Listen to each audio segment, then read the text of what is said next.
Loans, mortgage loans, business loans సులభంగా government private banks నుండి ఇప్పించబడును. ఈ సినిమాలో 11 హీరోలను పెట్టారు. ఏపీలో 11 పాపులర్.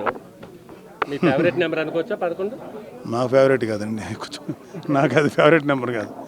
నాకు ఇంచుమించు 160, 170 అయితే కానీ ఫేవరెట్ నెంబర్. థ్యాంక్ యూ అండి. ఇది ఏం చెప్తాం, లడ్డు మీద ఒకసారి మాట్లాడండి. అది సనాతన ధర్మం గురించి మీరు రోజు ప్రతి వచ్చి మాట్లాడతానని చెప్పి ప్రతి దానికి సమాధానం చెప్తారు. సో ఇంతవరకు ఎక్కడ సో దీని మీద ఇక్కడ ఫ్రాంక్గా చెప్పాలంటే ఇక్కడ ప్రకాష్ రాజు కొంచెం డౌన్ చేయరా, డౌన్ జగన్మోహన్ రెడ్డి వీళ్ళెవరు కాదండి. సో మొన్న కళ్యాణ్ బాబు గారు మాట్లాడిన దాంట్లో కూడా ఇవాళ సనాతన ధర్మం, దానిలో గాడ్ అనేది ఒక భాగం.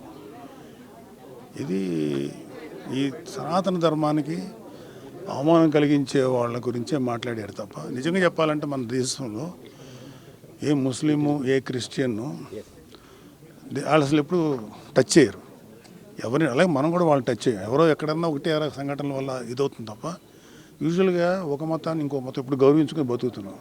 అది ఈపాటికి భారతదేశం ఏంటంటే ఎప్పుడు లాంగ్ బ్యాకే ఒక 500-600 ఏళ్ళ క్రితం కూడా చచ్చిపోయేవాళ్ళం. సో అందరూ కలిసి జీవించడం అనేది మా అందరికీ, అటు క్రిస్టియన్స్ అయినా, హిందూస్ అయినా, ముస్లిమ్స్ అయినా, సిఖ్స్ అయినా కలిసి బతకడం అనేది మనకు మన పెద్దవాళ్ళు మనకి ఇచ్చినట్టుంది. అదే కళ్యాణ్ బాబు చెప్పింది సనాతన ధర్మం. అది ప్రతి వాళ్ళలోనూ ఇంకి ఉంటుంది. సో దాన్ని ఎవరైనా అవమానం చేసినా ఇంకోటి చేసినా కొంచెం బాధ అనిపిస్తుంది.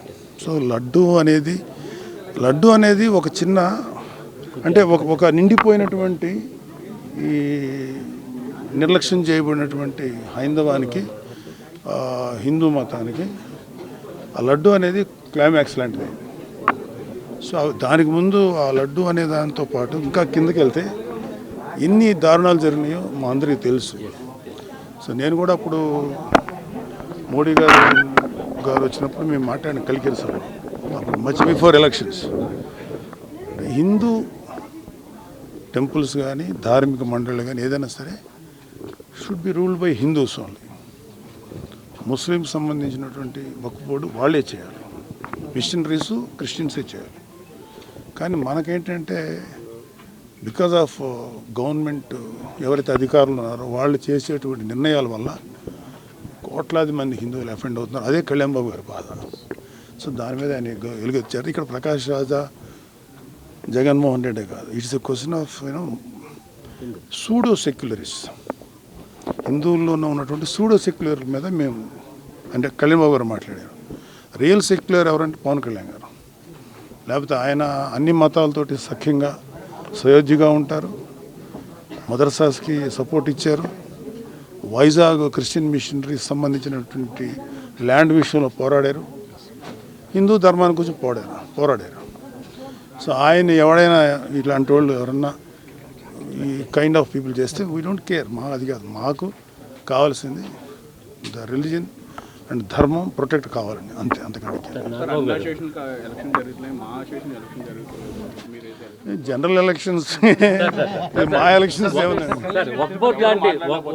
లాంటి కమిటీ హిందూ అది నేను ఫుల్ సపోర్ట్. ఆ విషయంలో హిందూ ధర్మరక్షణ మండలి ఉండాలని చెప్పి కళ్యాణ్ బాబు గారు అడిగినది చాలా కరెక్ట్ అయిన విషయం, ఖచ్చితంగా ఉండాల్సిందే. తెలిపోయింది. తదుపరి చర్యలు ఎలా ఉంటాయి ప్రభుత్వం? దేనికండి? Law will take its own course. చట్టం తన పని తాను చేసుకుపోతుంది. ఎవరు తప్పు చేశారో వాళ్ళందరూ బయటకు వస్తారు.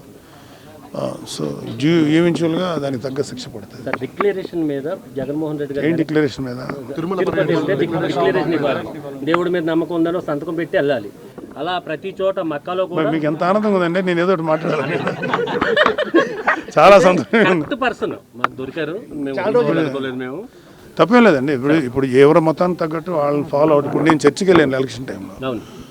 నాకు అక్కడ జీసస్ క్రైస్ట్ని ప్రార్థించినప్పుడు నేను కూడా ప్రార్థించాను కదా. అలాగే నేను మసీద్కి వెళ్ళాను ఎలక్షన్స్. వాళ్ళతో పాటు పెట్టుకున్నాం, వాళ్ళు ఫాలో అయ్యాం. పెట్టుకోమని వాళ్ళు ఒకరు ఉంటారు, వాళ్ళే వాటెవర్ వాళ్ళ ఆచారం ప్రకారం నేను ఫాలో అయ్యాను. So there is no wrong. Declaration సంతకం పెట్టడం అది చేసేసి ఉంటే గొడవ ఉండదు కదా. దేవుడితో చెలగాట వాడుతున్నారు చంద్రబాబు నాయుడు గారు, పవన్ కళ్యాణ్ గారు మాట్లాడుతున్నారు. రోజా గారు కావచ్చు. ఈ వాళ్ళ గురించి వదిలేదు. చెప్పేసి సుమన్ టీవీలో మీ పర్సనల్ అండ్ బిజినెస్ ప్రమోషన్స్ కోసం కింది నెంబర్కి కాంటాక్ట్ చేయండి.